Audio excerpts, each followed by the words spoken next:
The US is the world's largest economy by far.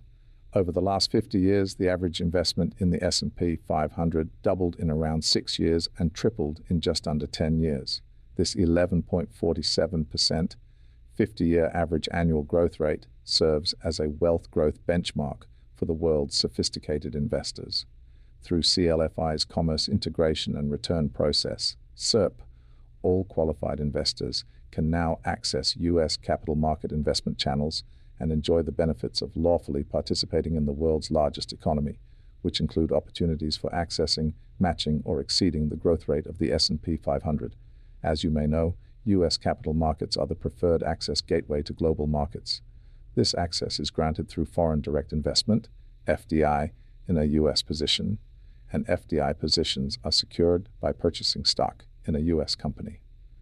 According to the U.S. Bureau of Economic Analysis, BEA, U.S. FDI is one of the most important global indicators of national and individual wealth. Those with substantial U.S. FDI are comparatively wealthy, and those without substantial U.S. FDI are comparatively poor. Unfortunately, the BEA data shows FDI in the U.S. position from African investors is amongst the lowest in the world at only about $11 billion total. Nigeria, Africa's most populated country, invested only about $168 million in U.S. FDI, and Ghana, Africa's oldest democracy, invested less than $1 million in U.S. FDI. By contrast, Europe's total U.S. FDI was $3.3 trillion. Alone, tiny Luxembourg's $323 billion U.S. FDI is almost 30 times greater than all of Africa's U.S. FDI. Why is Africa's U.S. FDI so small when everyone knows access to U.S. FDI shields nations and individuals from losing purchasing power parity, PPP? In other words, we all know it keeps wealth from shrinking, as it is currently, unfortunately, doing in sub-Saharan Africa.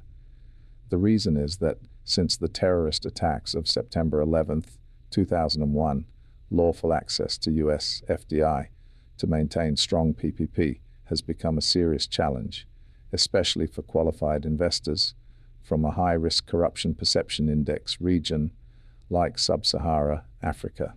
In fact, it has become so challenging that most qualified investors in high-risk corruption perception index regions have practically given up on lawful U.S. capital market access, believing that their disadvantage is permanent and that they must always work harder just to keep pace with their global economic contemporaries.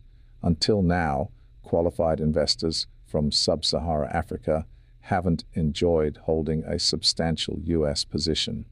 Until now, these investors were intimidated from accessing U.S. capital markets for reasons real or imagined. Now things are about to change.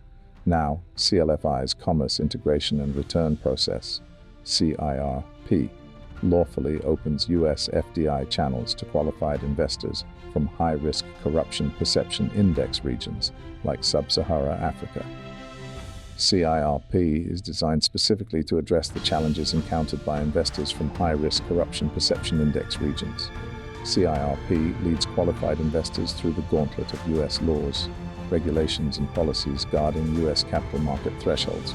Through CIRP, all qualified investors can access U.S. capital market investment channels, enjoy the benefits of lawfully participating in the world's largest economy, and match or exceed the power of the S&P 500 11.47% 50-year annual growth rate average. CLFI's Commerce Integration and Return Process, CIRP, is the solution. Access U.S. markets today